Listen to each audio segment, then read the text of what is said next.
नमस्कार दोस्तों, आपका मेरे YouTube चैनल में स्वागत है। आज की कहानी इस प्रकार से है। एक छोटी बच्ची थी, वह अपने पिता के साथ पार्क में खेल रही थी। वहां से एक सेब बेचने वाला गुजरा, जिसे देखकर उस बच्ची ने अपने पिता से सेब खरीदने को कहा। तो उसके पिता ने सेब खरीदकर उसे दे दिया और दोनों सेब अपनी बेटी को दे दिए और बोले कि क्या मुझे भी सेब खिलाओगी? यह बात सुनते ही उस बच्ची ने तुरंत एक सेब अपने दांतों से काट लिया। इससे पहले कि उसके पिता कुछ बोल पाते, उस लड़की ने दूसरा सेब भी अपने दांतों से काट लिया। बेटी की यह हरकत देखकर उसके पिता बहुत ही आश्चर्यचकित हो गए और अपने मन में सोचने लगे कि इसकी बेटी के मन में लालच भरा है, इसलिए उसकी बेटी सेब को साझा करने में ऐसा कर रही है। ये बातें सोचते सोचते वह गहरी चिंता में डूब गए।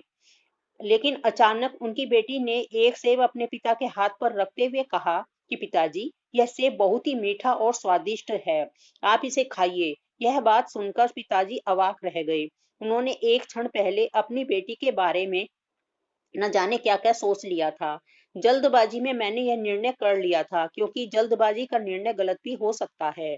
अपनी बेटी के इस व्यवहार से उनके चेहरे पर मुस्कान वापस आ गई और फिर मन ही मन अपनी बेटी पर गर्व करने लगे।